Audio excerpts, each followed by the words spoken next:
nós estamos finalizando uma série lindíssima, Quem Somos Nós?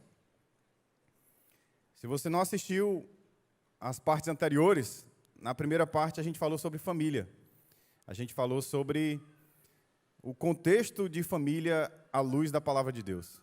E se você não viu domingo passado, a gente falou sobre pais e filhos. Domingo passado a gente viu a importância dos pais tomarem as rédeas do ensino dos seus filhos. A gente viu a importância da aljava, das flechas na aljava, as flechas direcionadas, né? Mas os filhos são a herança do Senhor. Essas mensagens estão lá no nosso canal da CC Videira no YouTube. Se você não viu, convido você a assistir. E hoje nós encerramos essa série, Quem Somos Nós? Marido e esposa. Quem somos nós enquanto casamento? Aí você está assim, mas Darlan, se tivesse me avisado, eu sou solteiro, não tinha nem vindo para a igreja. Calma, eu peço licença agora aos casados, mas eu tenho uma mensagem para você que é solteiro. A gente vai já entrar na mensagem de casamento. Mas para você que é solteiro, tem 5 características de Adão que você precisa desenvolver antes de Deus te entregar a sua varoa. Se você está aqui fazendo aquela oração, né? Deus, eu nunca te pedi nada, olha por mim. Então, essa mensagem é para você. Porque o primeiro casamento conhecido na Bíblia, Adão e Eva. Só que a Eva surgiu na vida de Adão depois de alguns acontecimentos na vida dele, que eu queria falar para você hoje. Primeira coisa que Deus fez, colocou ordem no caos. Havia trevas, estava lá o Espírito sobre a face do abismo, e Deus disse, haja luz. E Deus deu 10 ordens, se você ler no Gênesis, as primeiras ordens que Deus deu, direcionando a palavra, foi justamente para colocar as coisas no seu devido lugar. Que haja luz, aí ele eliminou as trevas. Que haja separação do céu com a terra, que haja o ajuntamento das águas, o ajuntamento das terras. E as ordens seguintes foi para preencher aquilo que Deus havia criado.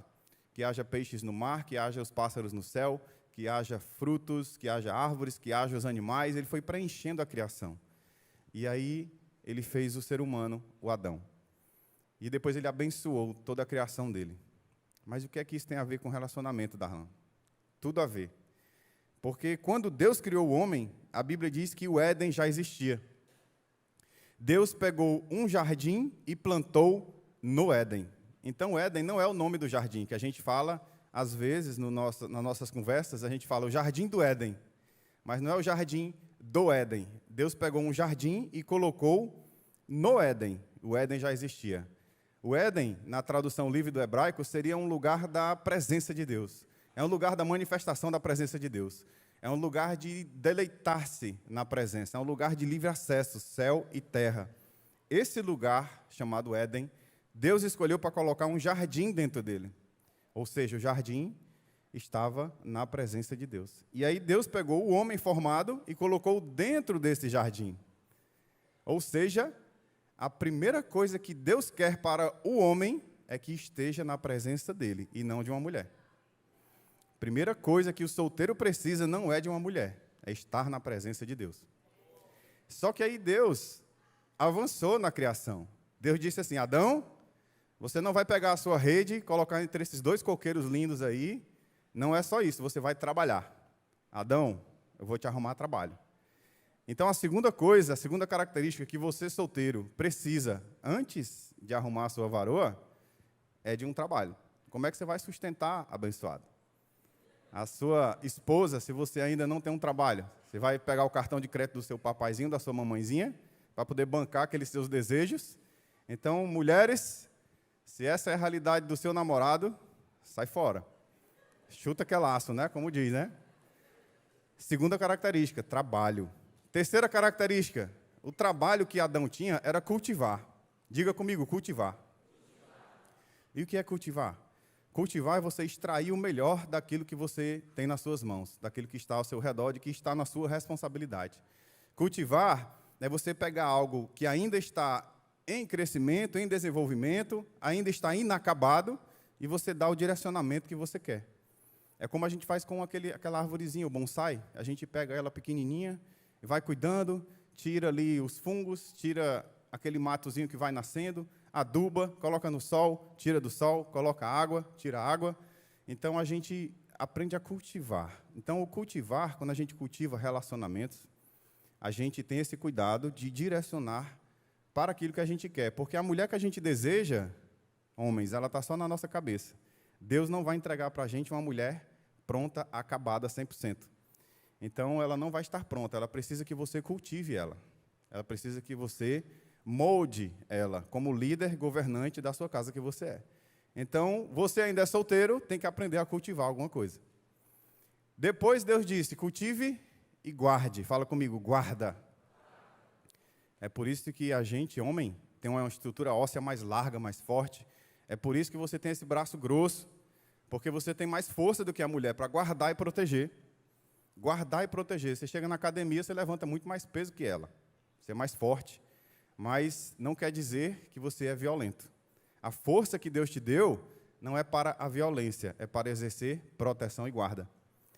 Então, o homem tem que estar na presença, tem que trabalhar, tem que saber cultivar, ou seja, extrair o melhor daquela pessoa, tem que guardar, proteger. Deixa eu te dar um bisu, homem. Se você estiver andando com a sua namorada na calçada e ela estiver do lado aqui da pista, está errado. Porque o homem que protege, ele guarda a mulher aqui do outro lado. Ó, ele que se expõe no perigo. Então, você que anda do lado da calçada, porque se passar um carro aqui, se passar alguma coisa e bater, vai bater em você. Proteja a sua mulher em tudo. E a pessoa tem que ter noção disso. E a última coisa que Deus fez com Adão foi a palavra dele. Deus olhou para Adão e disse, Adão, está tudo pronto. Coma de toda árvore que você olhar aqui nesse jardim. É tudo seu. Só não coma da árvore do conhecimento do bem e do mal. Isso quer dizer para nós que o homem que está na presença de Deus, o homem que trabalha, o homem que sabe cultivar algo, o homem que sabe exercer guarda e proteção com a sua mulher, o homem que recebe a palavra de Deus, que ouve diretamente de Deus o direcionamento do Espírito, aí Deus olha para esse homem e diz, não é bom que este homem esteja só. Este homem com essas 5 características. Se você ainda não reúne essas 5 características, eu digo para você em Cretense 1, capítulo 1, versículo 1, é bom que você esteja só. Permaneça só. Se você não está na presença de Deus, se você não cultiva, não guarda, não trabalha, se você não ouve do Espírito as coisas para a sua vida, permaneça só. Porque se você casar dessa forma, vai ser uma tragédia. E casamento de crente acaba, viu? A gente vê muitos casamentos cristãos que a pessoa, eu estou na igreja, Deus abençoa e tudo mais e tal, mas essa história não tem a ver com Deus. Tem a ver com as suas feridas, o seu posicionamento diante do casamento que é para ser cristão. E aí o homem não desenvolve essas características, se envolve em um relacionamento e começa a quebrar a cabeça dentro do casamento já. Aí vai tentar desenvolver as coisas já casado. Trocar um pneu de um carro em movimento, fica muito mais difícil, né? Então, para você que é solteiro, se você ainda não tem essas características, desenvolva-as, porque quando você estiver pronto, Deus vai olhar para você e vai dizer, ei, esse cara está pronto. Não é bom que este esteja só. Eu vou arrumar aqui uma varoa para ele e as coisas vão acontecer na sua vida. É por isso que ela não chegou ainda. Por isso que ela não chegou ainda. Mas vai chegar, certo? Fica com raiva, não. Mas a gente vai entrar no casamento agora. E aí, nessa última parte dessa série, eu trouxe 3 pontos aqui para a gente debater, né? Quem já fez o Casados para Sempre? Um monte de gente, ó. Eita, glória. Se você ainda não fez e é casado, faça. Lá tem princípios cristãos para você manter o seu casamento. Saudável, sustentável, inspirador, né? Se o seu casamento está bom, ele fica ótimo. Se você está ruim por um fiozinho, dá uma sustentação para você suportar mais a caminhada. Mas lá no Casados para Sempre, a gente estuda, tem uma lição que é só sobre os papéis. O papel do homem, o papel da mulher e o papel de ambos. E eu queria focar justamente nessa terceira parte. Tem coisas que, para manter o seu casamento saudável, sustentável, forte, vigoroso, inspirador, precisa desses 3 pontos, né? O primeiro deles, a gente encontra lá em Efésios 5:32. Vê comigo aí Efésios 5:32. Paulo vai dizer assim, ó, esse é um mistério profundo, refiro-me, porém, a Cristo e à igreja. Aí, quando Paulo fala sobre casamento, aí você diz assim, mas Paulo não foi nem casado, como é que ele vai ensinar sobre casamento? Ele diz, Darlan, a gente nem vê no Novo Testamento muitas coisas sobre família, sobre casamento. A gente vê no Antigo Testamento, a gente vê desde Adão e Eva, aí vê o Abraão, vê o Isaac, vê o Jacó, vê o Moisés, vê o Josué, vê o Davi, Tem muitos exemplos de família no Antigo Testamento. Quando você vai para o Novo Testamento, não tem tanta coisa. Por quê?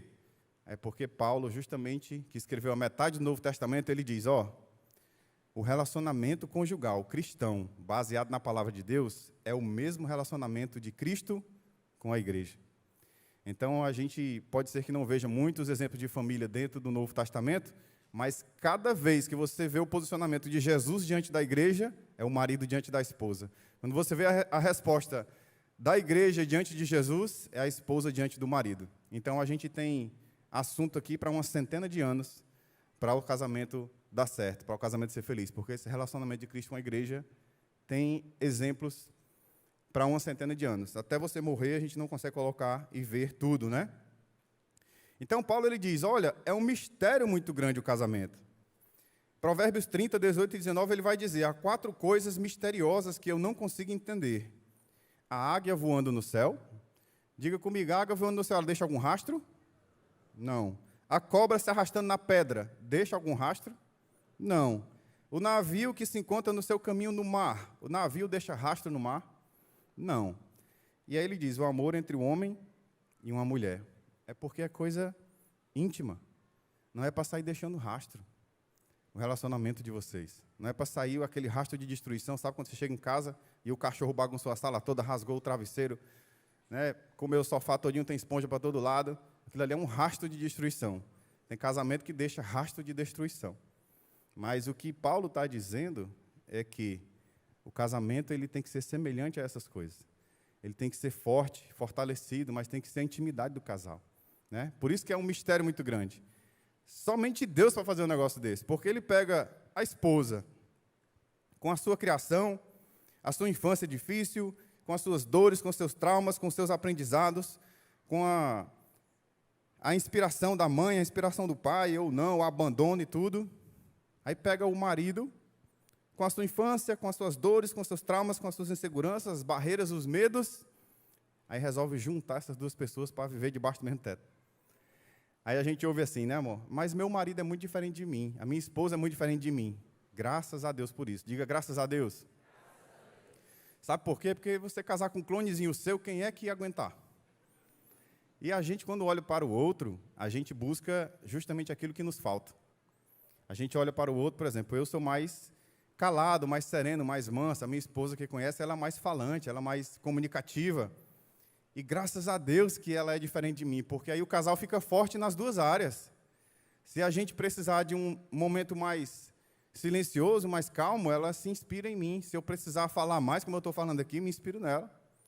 Ah, mas é porque ela gosta de doce, eu gosto de salgado. Graças a Deus, quando você vai no aniversário, no casamento, passa a bandejinha de doce, pode deixar que tem gente aqui que come. Passa a bandeja de salgado, da mesma forma. Ah, mas ela é do dia, eu sou da noite. Graças a Deus por isso. O casal é forte de dia e de noite. As diferenças não são para causar divisão, as diferenças são para fortalecer o seu casamento. Aquilo que você é fraco, a sua esposa vai ser forte. É por isso que ela veio lhe auxiliar, ela veio lhe ajudar, ela veio acompanhar, ela veio ser a ajudadora idônea que tem lá em Gênesis, né? Então, eu sou mais do dia. Se precisar resolver alguma coisa às 5 horas da manhã, sou eu que estou de pé. Eu que vou lá e faço o café, vou passar os ovos, o pãozinho, a bananazinha com canela, que ela dá maior valor, e eu deixo lá. Agora, se precisar varar à noite escrevendo alguma coisa, entrar pela madrugada, aí é com ela. Eu sou do dia, ela é da noite. Nessas diferenças, elas somam, elas atraem no casamento. É por isso que diz, Paulo diz, é um mistério esse casamento. Mas é isso mesmo. Por isso que em Gênesis 2 ele diz, por essa razão, o homem deixará pai e mãe, se unirá à sua mulher, e os dois se tornarão uma só carne. Aqui tem uma sequência de fatos para acontecer. Para eu me tornar uma só carne, eu tenho primeiro que me unir. Mas para eu me unir, eu tenho que deixar. Deixar, unir, se tornar. Então, eu só me torno uma só carne quando eu me uno com ela, mas eu só me uno quando eu deixo. Deixar quem? Pai e mãe. Deixar pai e mãe como? Vou abandonar meus pais precisam de mim. Calma. Seus pais já eram adultos quando você nasceu, tá certo? Eles sabem viver sem você, eles vão sobreviver sem a sua pessoa. Só que aí, o deixar pai e mãe é deixar fisicamente, é deixar financeiramente e é deixar emocionalmente. Deixar fisicamente é para você ir bancar a sua casa. É por isso que é adulto que se casa, não é criança que se casa, porque o adulto ele vai bancar aquela decisão dele. Eu vou me casar e agora eu vou ser responsável para a manutenção e provisão da minha casa. Aí você diz assim, mas eu vou construir no andar de cima aqui da casa dos meus pais. Boa sorte para você, Deus abençoe. Que Deus abençoe essa relação. Mas já começou errado. Porque deixar pai e mãe é deixar fisicamente, para você criar a cultura do seu casamento. Para você criar justamente essas diferenças que são diferentes dos seus pais, para você criar essas diferenças e trazer união, vocês precisam dessa liga. E às vezes, você muito ligado ali no mesmo terreno, na mesma casa do seu pai e da sua mãe, você não vai ter essa liberdade toda. Você vai querer viver o casamento do seu pai e da sua mãe, que não é interessante para você. E aí, somente quando eu deixo fisicamente, emocionalmente, o que é deixar emocionalmente? É toda discussão que você tiver com seu marido, com a sua esposa, você não vai lá contar para os seus pais. Porque seus pais vão ficar com raiva da sua nora e do seu genro. Ele vai comprar a briga pelo filhinho da mamãe e pela filhinha do papai. Eles vão comprar a briga por você. Aí você vai desunerar o relacionamento familiar. Então, a partir do momento que você decide casar, você assume responsabilidade emocional. Cuide dos seus BOs entre vocês, dentro do casamento. Senta e conversa e alinha e segue, como dois adultos fazem. Por isso que criança não se casa, porque criança, quando acontece uma coisa, vai contar para o papai e vai contar para a mamãe. E aí não dá certo. Só quando eu deixo fisicamente, emocionalmente e financeiramente, eu não posso ir para a minha casa nova com o cartão de crédito do meu pai e da minha mãe no bolso. Aí, quando eu deixo nesses 3 aspectos, eu me uno com a minha mulher. Aí sim, eu estou unido com ela, parceria. E aí, depois que eu me uno, é que eu me torno uma só carne. Aí, uma só carne, agora, nesse terceiro estágio, se uma coisa afeta ela, vai me afetar também. Se uma coisa atinge a mim, atinge a ela também. A gente é um só. Essa matemática de Deus, ela é quase que incompreensível, mas é assim que funciona. Mas eu só consigo chegar nesse estágio de me unir, de me tornar uma só carne, quando eu passo pelos outros estágios. Né? Se você ainda está patinando em algum estágio anterior, eu sinto dizer que você ainda não é uma só carne com a sua esposa. Você ainda não é uma só carne com o seu marido. Precisa avançar para essa maturidade, para essa sabedoria nesse aspecto, também? Então, o primeiro ponto que eu queria tratar, que é mutualidade, que é igualitariamente, marido e esposa precisam desenvolver. O primeiro ponto é amor, diga comigo, amor.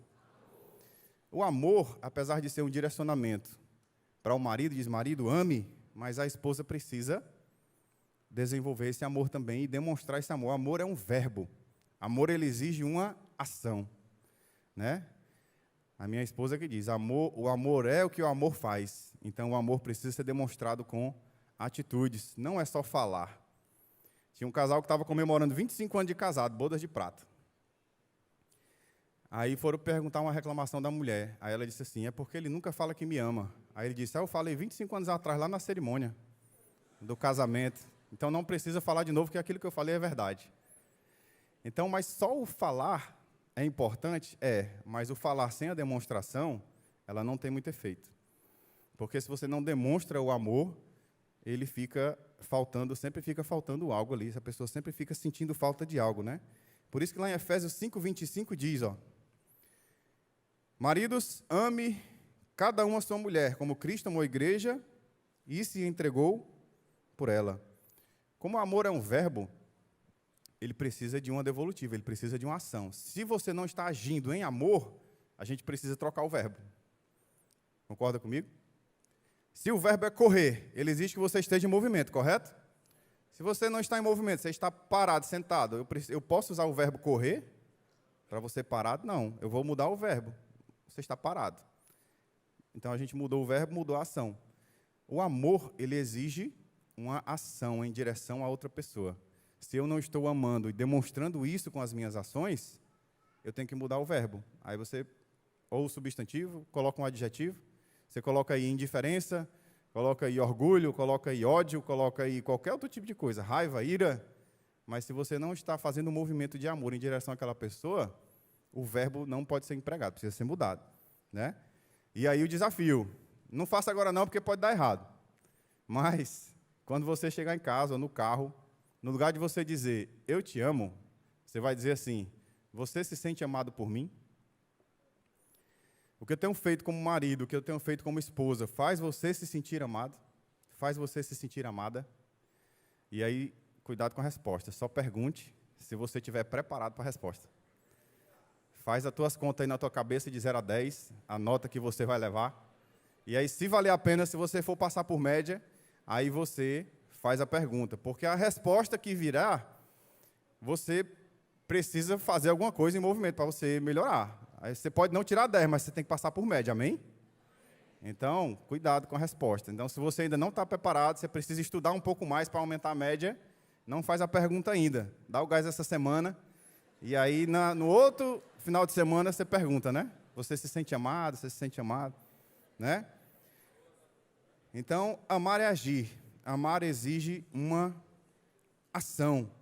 João 3,16 é um dos versículos mais conhecidos do mundo todo. Ele diz o quê? Porque Deus amou o mundo de tal maneira. Ele amou, mas o que foi que ele fez?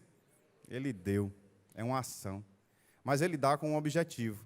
Ele deu o seu Filho para que todo aquele que nele crê não pereça, ou seja, não morra eternamente. Então, ele ama de uma forma que ele dá o Filho, mas ele dá o Filho por um propósito de salvação, né? Esse é o objetivo do amor. Esse é o amor cristão. Esse é o amor centrado na palavra. Esse amor que faz alguma coisa em prol de um objetivo, né? Então, quando você ama o seu marido, quando você ama a sua esposa, é um movimento que você faz de ação em direção a ele para que ele se sinta amado, que ela se sinta amada. Então, exige uma parte de você, né? Então, o que acontece muito nos casamentos é a tal da expectativa. Então, a esposa fica mais calada e ela gera uma expectativa da ação do marido. Mas ele deveria saber, mas ele deveria fazer, mas ele deveria me amar, mas ele deveria falar essa determinada coisa, mas ele deveria isso, mas ele deveria aquilo.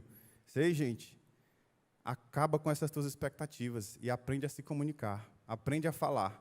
Diz, meu amor, eu me sinto amado quando você tira essa roupa linda aqui, que está nessa cadeira. Aí você tira essa roupa linda e coloca ali, eu me sinto amado porque a casa fica organizada, né? Meu amor, quando você coloca esse sapato aqui no congelador, eu me sinto, né? Então, aprenda a falar, aprenda a se comunicar. Se você se sente amado de determinada forma, não espere que o outro adivinhe. Ele não vai adivinhar. Ei, a gente não adivinha. Não sabe não sei. Não sei. Então, ensine, doutrine, fale como que você se sente amada, que ele vai se esforçar e ela vai se esforçar, vai estudar para passar por média. Amém? É a lei do equilíbrio, gente. Toda relação humana, ela exige esse equilíbrio da balança. No amor também da mesma forma, né? Então, o que é que diz a lei do equilíbrio? A lei do equilíbrio, ela só permite duas compensações. Dois tipos de relacionamento que essa balança pode ficar descompensada. É o amor dos pais para com os filhos, porque os pais vão dar muito mais do que os filhos podem devolver, e de um professor com os seus alunos. Então, o professor, você passa ali, desde do maternalzinho ali, até sair para o ensino médio, para a faculdade, você recebe muito dos seus professores. E, como aluno, a gente não consegue devolver na medida que a gente recebe. Assim é o relacionamento de pais com filhos também. Mas todas as outras relações humanas precisam de equilíbrio entre dar e receber. Quando a gente desequilibra essa balança, o casamento corre sério risco.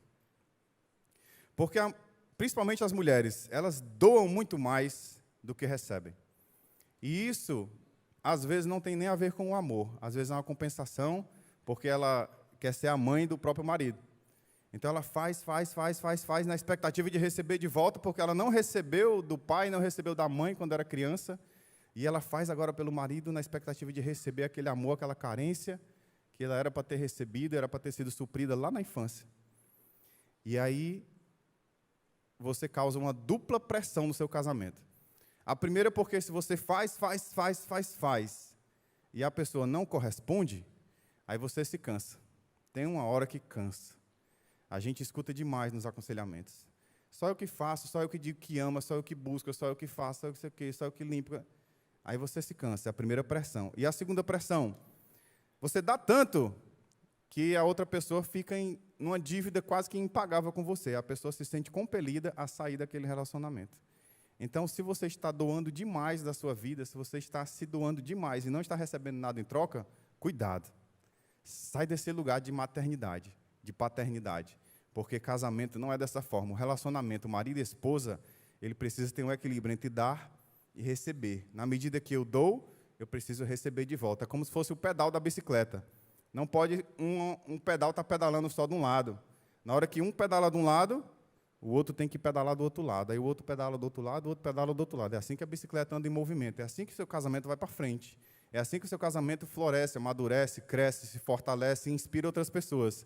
Na medida que você dá e recebe. Da mesma forma, é parceria. Casamento é parceria. Então, o amor, ele precisa ter essa mutualidade, né? Do tanto que eu dou, o tanto que eu recebo. 1 Coríntios 13 diz que o amor não é egoísta, ele não procura os seus próprios interesses. Então, de repente, alguma coisa está desajustada, que você se casou com essa pessoa, na realidade você estava procurando casar com a sua mãe. Ou então, se você se casou com essa outra pessoa aqui, que é o seu marido, na realidade você buscou a projeção do seu pai. E aí eu tenho uma má notícia para você. Porque se você é marido e esposa e projetou na sua esposa a sua mãe, ou você, esposa, projetou no seu marido o seu pai, o seu casamento está em sério risco. Sério risco. Porque a gente não se casa com a mãe, a gente não se casa com o pai. E aí você vê a falta do desejo, a falta da procura, você vê a falta do diálogo. Porque o que eu espero da minha mãe? A criança aqui, Darlan, espera da mãe o quê? Quando eu acordar, está lá o café pronto, a roupa está passada, está engomada, está guardada no guarda-roupa. Quando a comida tem que estar feitinha, o almoço, a janta e tudo mais, eu tenho que ter um teto. Então, eu não tenho responsabilidade dentro da minha casa. Se eu casei com a minha mãe, eu tenho que esperar tudo dela e eu não preciso devolver nada. Seu casamento está em sério risco.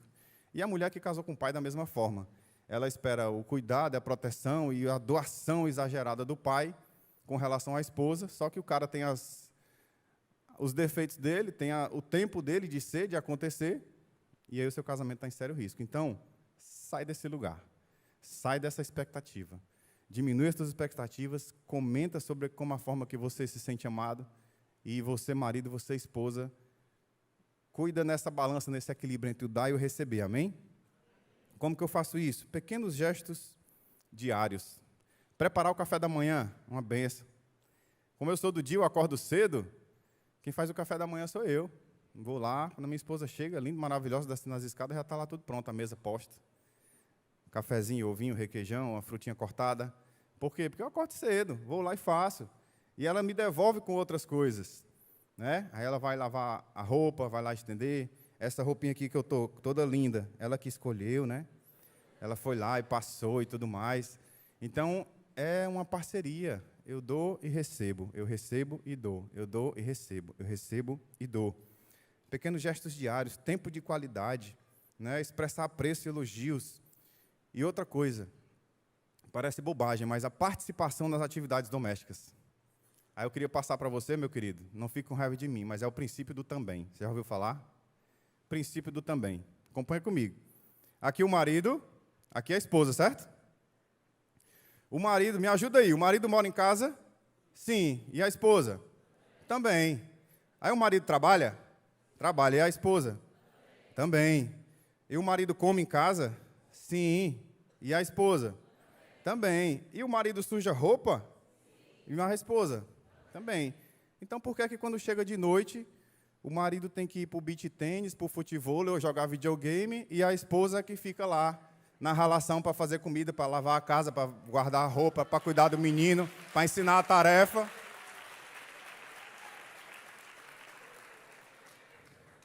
Olha o desequilíbrio da balança. Vocês gostaram, né? Ajusta aí, ó. Porque é o princípio do também. Então, se eu estou cansado também. Então, eu preciso equilibrar essa balança das tarefas domésticas também. Porque quem faz só o que gosta é o quê? É menino. E menino não se casa. Criança não se casa. Casamento é coisa de adulto. E adulto faz aquilo que precisa ser feito. adulto não faz somente aquilo que gosta, né? Então, equilibre essa balança aí. O amor, ele precisa ser uma via de mão dupla, amém? Segundo ponto é o respeito. Respeito, ele precisa ser uma via de mão dupla também. Efésios 5,33, ele diz: portanto, cada um de vocês também ame a sua mulher, como a você mesmo, e a mulher trate o marido com todo respeito. Aqui ele dá um plus a mais, porque o respeito é o mínimo do amor. Se eu amo, eu respeito. É o mínimo. Respeitar o quê? Respeitar as diferenças, respeitar aquilo que ele ainda não consegue ser, que ela ainda não consegue ser, respeitar as dores, respeitar as limitações. O homem geralmente amadurece um pouco mais tarde do que a esposa, do que a mulher. Então, respeitar esse tempo de maturação, de maturidade, de sabedoria. Respeitar no sentido das palavras, que não sejam ofensivas. Tem casal que manda a pessoa lá para aquele lugar bem longe. Falta de respeito, é falta de amor, né? O respeito é o mínimo do amor. É por isso que Paulo diz aqui, ó, cada um de vocês ame a sua mulher como a você mesmo. Então, quando você se torna uma só carne, se você fizer mal à sua esposa, você vai estar fazendo mal a si mesmo. Você quer ver uma dinâmica bacana? Só os homens, faz uma pinça assim com o dedo, ó. Agora abre teu olho assim, bem muito. Aí você vai com a outra mão agora e dá com toda a força dentro do olho. Ninguém fez? Você não faz por quê? Porque dói, né? Machuca. Então, você não tem coragem de se machucar, porque você sabe que aquele movimento que você vai fazer vai doer, mas você machuca a sua esposa. Você fala palavras ofensivas para derrubar, para desencorajar, para humilhar. Você joga o passado na cara, né? E aí Paulo está dizendo aqui, ame sua esposa como a você mesmo, com esse entendimento de que se eu machucar ela, eu estou me machucando também. E a esposa trate o marido com respeito, mas esse respeito ele precisa ser também de mão dupla. Se eu amo, eu respeito. Se eu respeito, eu amo. É simples, é o mínimo do amor. É o mínimo. 1 Pedro 3,7, ele diz, ó, do mesmo modo vocês, maridos, sejam sábios no convívio com as mulheres. Tratem-nas com honra, com respeito, como uma parte mais frágil. Corredeiras com o dom da graça da vida, de forma que não sejam interrompidas as suas orações. Aí você briga com a mulher, vem no pau de briga dentro do carro aqui, estou indo para a igreja, aí brigando dentro do carro, pá, desrespeito, manda para aquele lugar bem longe e tal. Quando desce do carro, o marido está 10 metros na frente da esposa. Eu fico olhando vocês, viu? Vocês aqui que eu conheço, eu olho bem direitinho. Se não estiver andando de mão dada aqui na igreja, o marido 10 metros na frente, a esposa vai lá atrás com 2 meninos, a bolsa, a mochila, a Bíblia, a garrafa d'água, tudo. Esse aí, volte lá. Pegue na mão da sua esposa, resolvam-se como adultos e sigam firmes nesse propósito aí. É falta de respeito. Falta de respeito, né? E aí, ó, o que é que Paulo diz? Para que não sejam interrompidas as suas orações. Aí você chega aqui todo crente e diz, vou lá na sala de intercessão, orar pela igreja. Não vale de nada, não vá não. Não precisa. Se você tiver brigado com a sua esposa, ore por você, ore por ela. Vá orar para Deus mover o seu coração, transformar esse coração de pedra no coração de carne, para que Ele possa encher você do Espírito e você seja uma pessoa melhor e transformada. Mas as orações, elas são interrompidas justamente nessa falta de respeito, né? Falta de respeito na presença e na ausência, no claro e no escuro, porque é falta de respeito você ficar curtindo a foto das mulheres no Instagram dos outros aí. É falta de respeito você ficar no directzinho apagando o tempo todo. É falta de respeito o seu navegador ficar lá todo o tempo no anônimo, então você ficar apagando os sites que você visita. É falta de respeito na presença e na ausência. Eu preciso respeitar o meu cônjuge. Então, o meu celular tem que estar acessível para minha esposa. O que é que você está escondendo? Por que é que a sua esposa não pode ver seu celular? Ou então você tem dois, um particular e o da empresa. Aí o da empresa você bota as suas coisas lá. E a esposa não tem acesso. Falta de respeito. O seu celular precisa estar disponível, a sua vida precisa estar disponível. Você é um com ela, né? Então o respeito ele começa aí também. O pastor José Gonçalves ele diz assim: se você não puder contar como você fez, não faça. Você vai fazer algo, está planejando algo na sua cabeça que você não vai poder contar para ninguém depois como é que você fez aquilo, então não faça, desiste, sai fora, né? Respeito é o mínimo do amor. O amor não se alegra com a injustiça. Glória a Deus. O amor se alegra com a verdade. E o terceiro e último ponto para a gente encerrar é a comunicação. Amor, respeito e comunicação. Precisa ter duas vias. E não comunicação, não falar ao mesmo tempo, porque falar ao mesmo tempo aí ninguém vai entender, e um fala mais alto que o outro. Não é isso. Mas a comunicação, ela precisa ser assertiva, precisa ser de bênção, ela precisa ser amorosa. Quando você não comunica algo, você está comunicando. Quando você fica calado, você está comunicando algo. Então, mesmo que você não fale, você está dizendo alguma coisa. E isso precisa ser alinhado. Comunicação mútua, comunicação clara. A falta de comunicação assertiva tem destruído muitos casamentos. Você diz filé mignon, a mulher escuta filémon, aí vai pegar a Bíblia para o livro de Filemon. O bife à milanesa com o bife ali na mesa. E a gente tem que tomar cuidado com as palavras, porque as palavras não podem ser para derrubar, para destruir, para amaldiçoar. A Bíblia diz que da mesma fonte não pode sair água doce e água amarga ao mesmo tempo. Então, como que você diz que ama, mas as suas palavras não condizem com as suas ações? As suas palavras não estão combinando com aquilo que você está fazendo dentro de casa, né? Suas palavras não condizem com o seu comportamento dentro de casa, o seu comportamento fora de casa, o seu comportamento na ausência da sua esposa, do seu esposo, né? A gente vê muitos casais, que essa área da comunicação ela é muito agressiva. A mulher parte para cima do marido e destitui a liderança dele. A gente vê muitos casais assim, eu não consigo liderar a minha casa. Por quê? Porque a minha mulher não deixa. A mulher é um leão dentro de casa. A mulher foi ensinada pela mãe ou pela avó, e nessa sociedade cada vez mais, para ser forte, para não depender de homem nenhum. Então está lá a cadeira do líder, e se o marido não faz, aí falta o respeito, de respeitar o tempo do marido de maturação, o tempo do marido de aprender a liderar, o tempo do marido de ser o homem que Deus chamou ele para ser, de exercer governo e domínio dentro de casa. Preciso respeitar esse tempo. E eu preciso vir para o meu lugar. A esposa precisa ir para o lugar dela e deixar o marido liderar. Ah, mas ele não sabe fazer. Se eu não fizer, ninguém faz. Pois então deixa o vácuo lá. Deixa o vácuo. Porque ele vai ter que ocupar o lugar dele de liderança. A esposa quer sentar o tempo todo na cadeira de líder. Ela quer direcionar. Então ela trata o marido como se fosse a mãe dele. Tira essa chinela daqui. Tira aquela camisa dali, vai botar a comida lá no micro-ondas, vai botar o cachorro para passear, vai não sei o quê. Ei, a comunicação não pode ser violenta dessa forma. Você não é a mãe do seu marido. Por isso que ele não lhe procura, porque ninguém casa com a mãe. Eu não tenho desejo pela minha mãe. E aí, quando chega os casais na nossa frente, dizem assim, porque ele não me procura há 6 meses. Porque você é a mãe dele. E aí ele vai procurar um amante, uma namorada, alguma coisa, porque a mãe ele não procura. Porque você tem a atitude de mãe. Você não deixa o seu marido liderar dentro de casa. Ah, mas é porque ele não sabe. Pois ele vai aprender. Ele quer passar por média.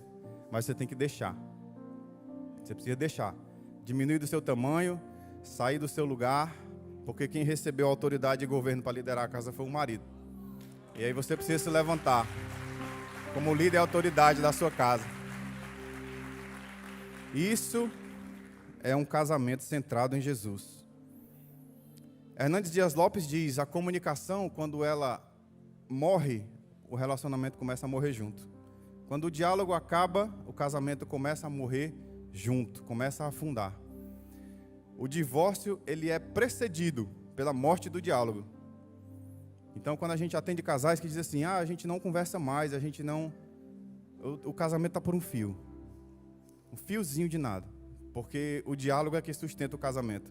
Se você separar essa palavra dia, logo é palavra, logos, palavra. Então o diálogo é a palavra em movimento que sustenta o seu casamento, que dá rumo para o seu casamento. É engraçado que quando a gente é namorado, né? E aí os namorados aqui, os solteiros, eles se incluem. A gente passa o dia conversando com a namorada, aí vai se encontrar com ela, conversa, fica até 11 horas, meia-noite, e conversa, não faltam os assuntos. Meia-noite vai em casa, e quando tu chegar em casa, tu me avisa. Tá certo. Aí quando chega em casa, diz, cheguei. Aí se liga de novo e fica falando, até 3, 4 horas da manhã. É assunto que não acaba mais. E aí quando casa, o assunto morre. Quando casa, não conversa mais. Quando a casa é monossílabo. Quando a casa, bom dia, tô indo. Oi, cheguei. Tchau. Janta. Dorme. Cadê a comunicação? Cadê o exercício do diálogo dentro de casa? Eu não tenho medo de dizer. Se você não está conversando com seu marido, se você não está conversando com a sua esposa, o casamento de vocês está por um triz. Está em risco. Está comprometido. Então, exercitem. A comunicação, ela é dupla. Comunicação dupla. Tiago 1,19, ele diz: meus amados irmãos, tenham isto em mente. Sejam prontos para ouvir, tardios para falar, tardios para se irar. O prontos para ouvir, essa palavra prontidão, ela veio do grego que chama taxis, no plural, que originou a palavra táxi, que você conhece muito bem. O que é que você faz com um táxi que você chama e ele está indisponível? Chama outro. Chama o táxi, está ocupado, chama outro. Tem que estar pronto para atender, tem que estar disponível para você. O prontos para ouvir é a mesma coisa. Quando você sentar diante da sua esposa, diante do seu marido, e dizer assim: como é que foi o seu dia? Esteja pronto para a resposta. Gaste tempo com a resposta, ouvindo com atenção, sem estar no celular, sem estar brincando com o cachorro, que nem umas pessoas acolá fazem, jogando bolinha pro cachorro, botando o cachorro no braço na hora que a esposa está falando. Diz: ei, prontos para ouvir. Eu tenho que sentar, me inclinar, olhar no olho e demonstrar atenção e amor e respeito para aquela pessoa que está falando, né? Da mesma forma, prontos para ouvir, tardios para falar. Não tire conclusões precipitadas, não fique interrompendo, completando as frases. Já sei o que você quer dizer. Para com isso, deixa a pessoa falar. Deixa a pessoa falar. Você não perguntou como é que está o dia dela? Então esteja pronto para ouvir e gaste tempo ouvindo. Se comuniquem.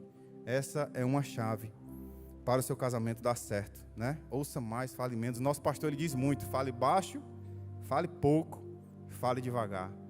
Comunicação assertiva, né? Comunicação não violenta. Comunica bênção e não maldição. Comunica vida e não morte. Amém? E eu queria que você ficasse de pé para a gente ver só um último ponto. A gente já passou do tempo, mas esse último ponto.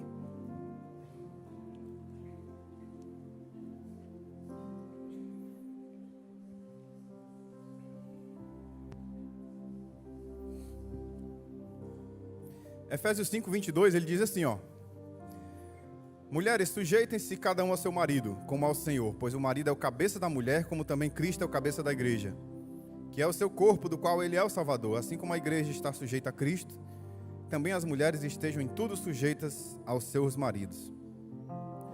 Esses deveres conjugais, essa relação de marido e esposa, aqui Paulo coloca no mesmo patamar de dificuldade. A mesma dificuldade que o marido tem de demonstrar em ações o amor, a esposa tem de demonstrar em ações a submissão. É a mesma dificuldade. Estamos no mesmo barco. Só que ele diz, ó: maridos, ame a sua mulher como Cristo amou a igreja e se entregou por ela, para santificá-la, tendo-a purificado pelo lavar da água mediante a palavra. Aí ele diz: para apresentá-la a si mesma como igreja gloriosa. É algo interessante aqui, porque marido, quando você ama a sua esposa, quando você respeita a sua esposa, quando você investe na sua relação, quando você purifica a sua esposa pelo lavar da água mediante a palavra, você apresenta ela para você mesmo. Não é para ninguém não, é você que vai usufruir. Isso aqui é cultivar. É você pegar algo inacabado e extrair o melhor daquilo. Quando você extrai o melhor da sua esposa, é para o seu usufruto. Você apresenta ela para você mesmo, assim como Cristo, a igreja é apresentada a Cristo. Cristo investe na igreja, ama a igreja, se entrega para a igreja, mas a igreja, a noiva, vai ser apresentada ao noivo. Esse é o processo. Só que imagine que a Bíblia, quando ela foi escrita, ela não tinha essa divisão de capítulos e versículos. E só existe uma forma de acontecer isso.